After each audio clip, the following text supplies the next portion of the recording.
जो मीठा है वो खाने के बीच बीच में मत खाइए। जो भी आप शुगरी फूड खाते हो इमीडिएटली ब्रश कीजिए।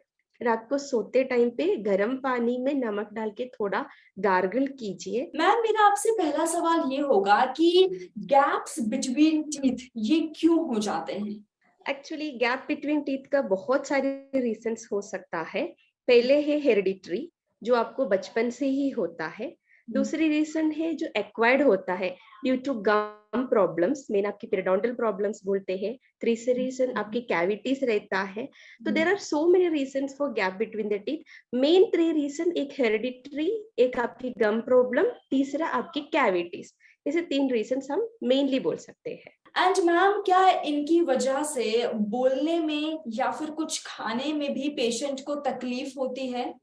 या श्योर, डेफिनेटली। अभी सपोज आपको ग्रोइंग एज में जो बच्चे को गैप होता है, तो सम साउंड्स लाइक एस, एफ, जिसके लिए आपको फ्रंट की 4 दांत की जरूरत पड़ते हैं, वो बोलने के लिए बच्चे को मुश्किल होता है।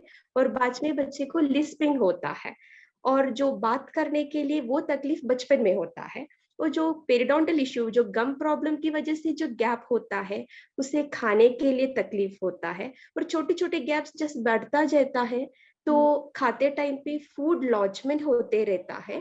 तो खाने के लिए भी, बात करने के लिए भी ये गैप्स प्रॉब्लम्स देता है पेशेंट्स को। एंड मैम अगर क्या सही समय पे इनका इलाज ना कराया जाए तो क्या ये गैप्स एक टाइम के बाद बढ़ता जाता है? Yes, definitely. वो कौन से रीजन से गैप होता है वो डिपेंडेंट है। अगर आपकी गम की प्रॉब्लम की वजह से है ये गैप, तो ये गैप टाइमली ट्रीटमेंट ना करने की वजह से बढ़ता जाता है। और बहुत सारी पेशेंट्स को आप देख सकते हैं, बचपन में उनकी 20s में 30s में अच्छा दांत रहता है।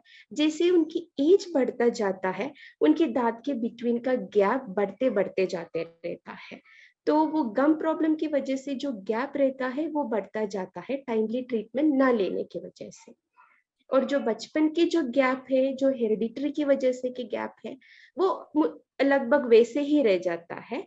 और तीसरी टाइम है कि आपको कैविटीज की वजह से दांत आपका चले जाते हैं, तो भी गैप होता है, वो गैप भी बढ़ता जाता है। एंड मैम अगर मैं कोर्स ऑफ ट्रीटमेंट की बात करूं, किस तरह से इनका इलाज किया जाता है, तो उसके बारे में अगर आप हम सबको कुछ बता पाए तो। देयर इज अ वाइड अरे ऑफ ट्रीटमेंट। तो हम ऐसे कैप्सूल में बोले तो first one is like your orthodontic treatment, जो ब्रेसेस का ट्रीटमेंट रहता है। वो बचपन में भी लगा सकते हैं, 30s और 40s में भी आप लगा सकते हैं। ओनली थिंग गम प्रॉब्लम नहीं होना चाहिए। दूसरी है, अगर आगे की दांत में हो आपको गैप, तो टूथ कलर फिलिंग रहता है, वो इकोनॉमिकल रहता है, सिंगल सिटिंग में हो जाते हैं। और वाइट टूथ कलर फीलिंग्स रहता है, वो बहुत एक अच्छा ऑप्शन है जो फ्रंट की गैप के लिए। और तीसरी ऑप्शन है लैमिनेट बोलते हैं, वो कैप रहता है, आधा वाला कैप रहता है, आगे के दांतों पे फिक्स किया जाता है, लैब से बनवा के आते हैं, हाईली पॉलिश्ड रहता है वो। तो वो डिस्कलर भी नहीं होते, लॉन्ग टर्म ट्रीटमेंट हो जाता है वो कैप, उसको हम लैमिनेट्स बोलते हैं। तो there are so many treatment options available.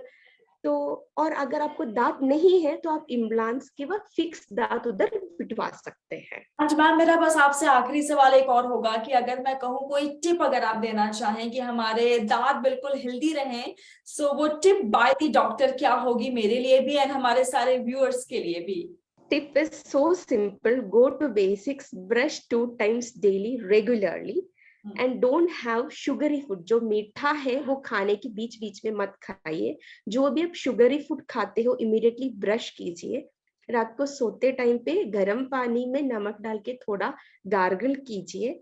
और टीथ के बीच में जब गैप है, उधर अगर फूड लॉन्चमेंट है आपको, तो फ्लॉसिंग करवा दीजिए। और हर एक 6 मंथ में आपके डेंटिस्ट से मिल लीजिए। सो सिंपल बेसिक आप स्टिक ऑन कीजिए, nothing will happen. And right. Even I also think prevention is better than cure. Definitely, बिल्कुल सही बोला आपने। Thank you so very much ma'am, आपने अपने बिजी शेड्यूल से हमारे लिए वक्त निकाला। हेल्थ शो की पूरी टीम आपको थैंक यू कहना चाहती है। Thank you ma'am, thank you so much. हमारे साथ डॉक्टर जिन्होंने बहुत सही बात बोली कि prevention is better than cure. Well, अगर आपके मन में कोई सवाल रह गया है आप मुझे कमेंट सेक्शन में लिख सकते हैं। मैं आऊंगी नेक्स्ट शो में एक नए सुपर स्पेशलिस्ट डॉक्टर के साथ। टिल देन अपना ख्याल रखिए, क्योंकि अच्छी सेहत हमारा वादा। क्या आप जानते हैं जी मनी के जरिए आप अपने हॉस्पिटल का बिल भर सकते हैं 12 किश्तों में बिना किसी ब्याज के। और जानकारी के लिए अपने हॉस्पिटल से संपर्क करें।